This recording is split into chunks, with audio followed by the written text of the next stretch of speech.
چونکہ قیامت سے پہلے ایک ہوا چلے گی جس سے سارے اہل ایمان مر جائیں گے، ایک کلمہ گو مسلمان دنیا پہ زندہ نہیں بچے گا، صرف غیر مسلم ہوں گے، ایک بھی لا الہ الا اللہ کہنے والا نہیں ہوگا۔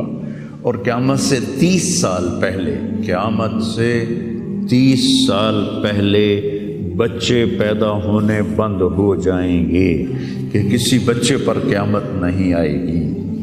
یوم تذہل کل مرضعۃ عما ارضعت، وہ ہولناکی بتانے کے لیے تشبیہ ہے، وہ یہ نہیں کہ ایسا ہو رہا ہوگا، کیونکہ بچہ تو کافر کا بھی ہو وہ معصوم ہے، مسلمان کا بھی ہو تو وہ معصوم ہے، اس لیے آپ نے کہا کہ سارے جو نابالغ مرتے ہیں وہ جس مذہب کے بھی ہیں سب جنت میں جائیں گے، چونکہ ان پر تو بھی شریعت لاگو ہی نہیں ہوئی ہے، اور سارے بچے حضرت ابراہیم علیہ السلام کے پاس چلے جاتے ہیں۔ تو حدیث پاک میں آتا ہے جتنے اہل ایمان کے بچے بالغ ہونے سے پہلے، پیدا ہونے سے لے کر 15 سال سے پہلے تک جو فوت ہو جاتے ہیں، سب حضرت ابراہیم علیہ السلام کے پاس ہوتے ہیں، ساری نسل ابراہیم علیہ السلام کے پاس، اور وہ ان کے باپ ہوتے ہیں، اور ان کے ساتھ وہ اپنی وہاں کی جنت کے مزے لیتے ہیں، پتہ نہیں کیا لیتے ہیں، ان میں تو کوئی نہیں پتہ۔ بس آپ نے اپنے بیٹے کے بارے میں فرمایا، حضرت ابراہیم رضی اللہ تعالیٰ عنہ علیہ السلام، چونکہ وہ ابھی ماں کا دودھ پیتے تھے، ان کا انتقال ہو گیا، تو آپ نے فرمایا اللہ تعالیٰ نے جنت میں ایک حور کو مقرر کر دیا ہے ابراہیم کو دودھ پلانے کے لیے، سبحان، اور کسی بچے کے بارے میں ایسی بات نہیں ہے۔ تو ڈران والی گل کوئی نہیں، ساڈو تے قیامت نہیں ہوندی، 30 سال پہلے بچے پیدا ہونے بند ہو جائیں گے، قیامت 30 اور 30 سے اوپر کی عمر کے لوگوں پر ہوگی، اور وہ جانوروں کی طرح ہوں گے، سڑکوں پہ زنا کریں گے، اور ہر انسانی جو اخلاق ہیں ان سے وہ خالی ہو جائیں گے، ان سے وہ خالی ہو جائیں گے۔ یہ امت کے اوپر امتحان ہے۔ ہمارا ایک ساتھی ہے وہاں کینیڈا میں، اس سے مجھے خواب سنایا کہ میں نے دیکھا کہ غزہ کے جتنے شہداء کے بچے ہیں وہ آسمان پہ تیر رہے ہیں، اور اللہ کے نبی ہر آنے والے کا استقبال فرما رہے ہیں۔ تو ہمیں دیکھنے میں تو بڑا ظلم نظر ہے، ظلم ہے بھی صحیح، لیکن ہماری تو موج ہے، تو سارے جنت میں گئے، جتنے بڑے شہید ہوئے وہ بھی جنتی، عورتیں شہید ہوئیں وہ بھی جنتی، مرد شہید ہوئے وہ بھی جنتی، اور بچوں کا تو میں نے کینیڈا میں ایک نوجوان خواب دیکھ رہا ہے، راونڈ کا پڑھا ہوا عالم ہے، کہ میں نے خواب دیکھا کہ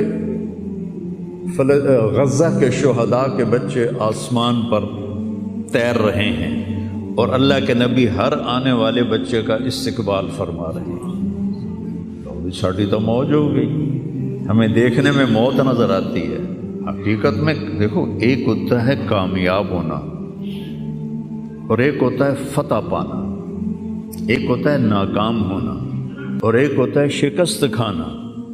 یہ دو الگ چیزیں ہیں، کامیابی الگ چیز ہے، فتح الگ چیز ہے، ناکامی الگ چیز ہے، شکست الگ چیز ہے۔ کربلا کے میدان میں سب سے مقدس خون بہایا گیا، سب سے پاکیزہ خون بہایا گیا، اور ان سب کو شکست ہو گئی، اور وہ سارے گردنیں کٹوا کے نیزوں پہ چڑھ گئے، لیکن وہ ناکام نہیں ہیں، وہ کامیاب ہیں۔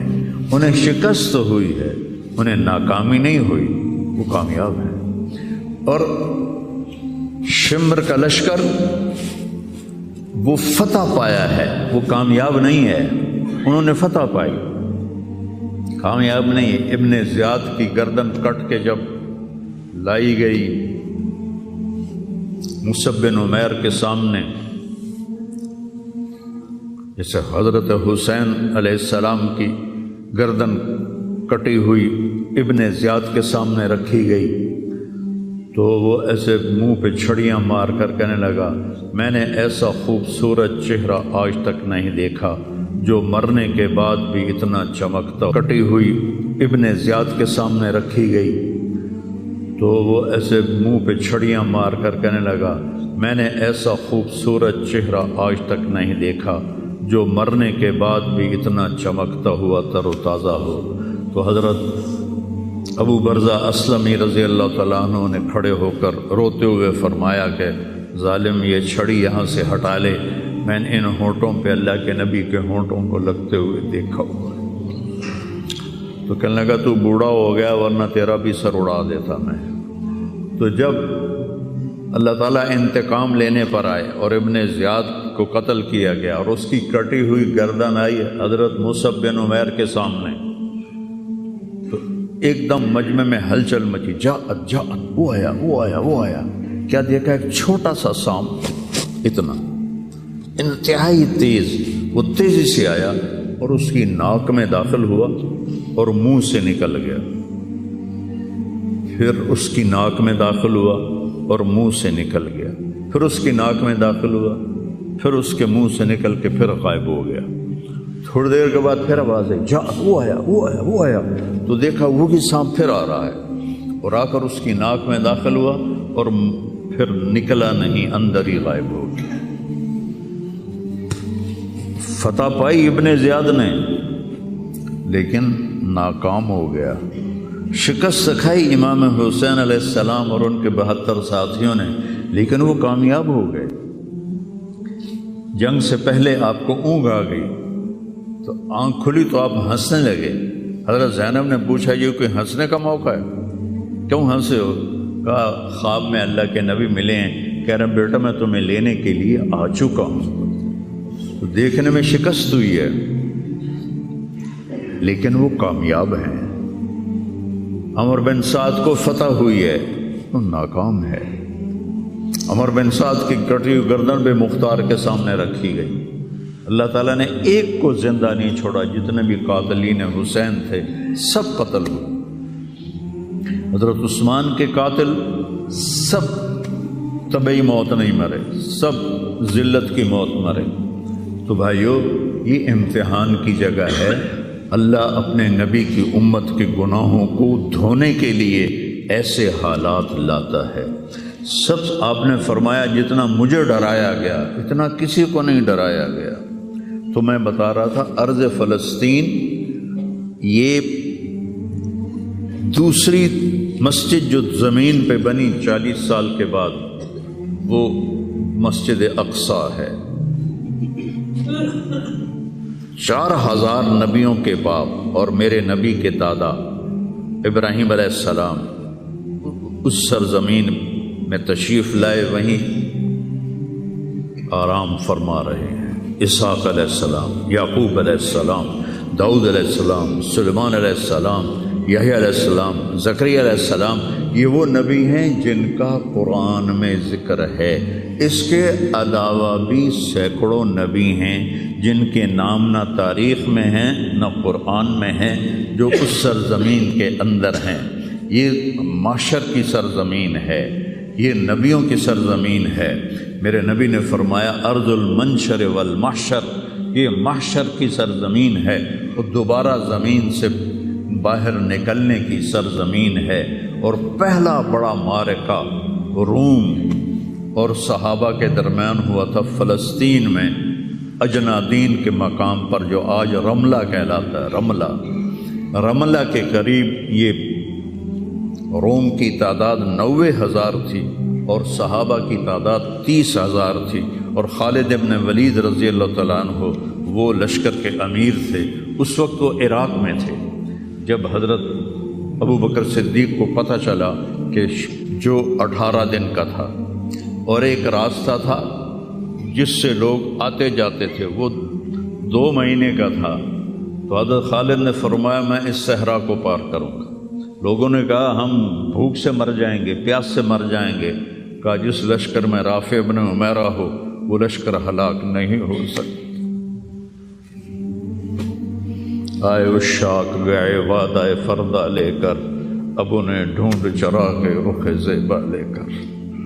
آئے تھے کچھ لوگ جو اللہ کو راضی کر کے دوستی لگا کے دکھا گئے، کب اپنی آنکھوں سے ڈھونڈ چراغ رخ زیبا، تمہیں نظر کوئی نہیں آئیں گے، مرد نظر آئیں گے، انسان کوئی نہیں نظر آئے گا، عورتیں نظر آئیں گی، انسان کوئی نہیں نظر آئے گا۔ تو فرمایا جس لشکر میں رافع ہو وہ لشکر ہلاک نہیں ہو سکتا۔ انہیں فرمایا ہمارے پاس پانی کا بڑا ذخیرہ ہے، ہم ہلاک نہیں ہوں گے، ہمارے پاس رافع ہے، اور وہ شخص ہے جو کہے گا اللہ کرے گا۔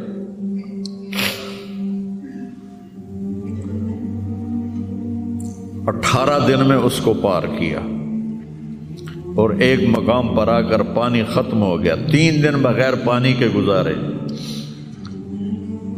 تو صحابہ نے کہا کہ اب ہم مرتے ہیں، طاقت نہیں ہے، کہا رافع کو بلاؤ۔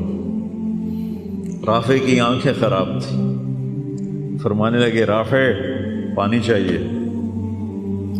کہنے لگے اچھا مجھے بتاؤ کہاں ہیں ہم، کیونکہ وہ دیکھ نہیں پا رہے تھے۔ تو انہوں نے فرمایا کہ فلاں جگہ۔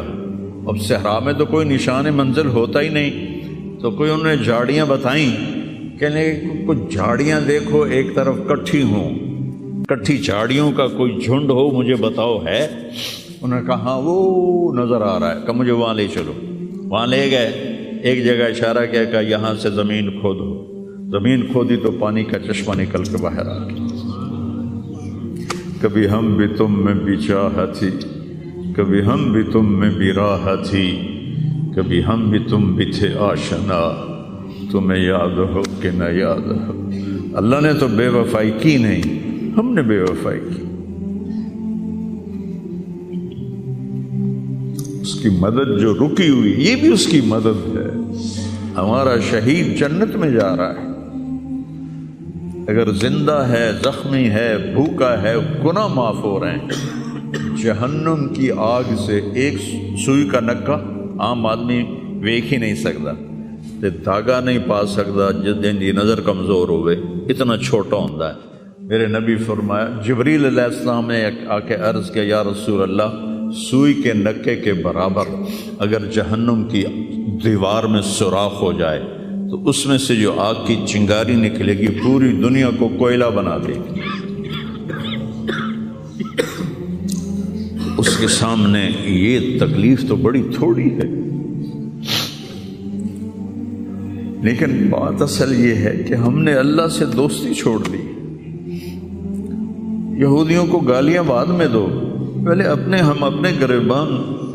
تجھے کیوں فکر ہے اے گل دلے صد چاک بلبل کی، تو اپنے پیرہن کی چاک تو پہلے رفو کر لے۔ کتنا جھوٹ بولا جا رہا ہے، کتنے جھوٹے مقدمے ہیں،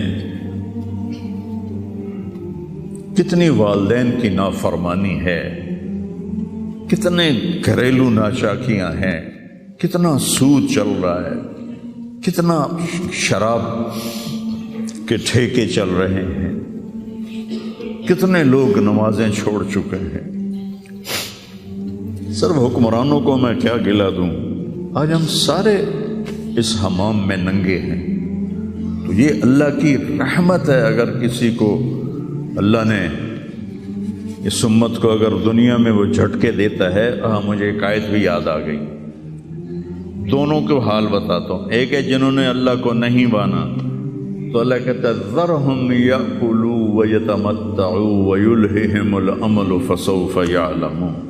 میرے محبوب کرن دے انہوں موج میلا، 4 دیہڑے ہیں انہوں موج میلا کرن دے انہوں میرے کو آون دے بوڑ ویکھی میں کی کرنا، ٹھیک ہوگی۔ ہمارے بارے میں کیا کہا، وَلَنُذِيقَنَّهُم مِّنَ الْعَذَابِ الْأَدْنَىٰ دُونَ الْعَذَابِ الْأَكْبَرِ لَعَلَّهُمْ يَرْجِعُونَ۔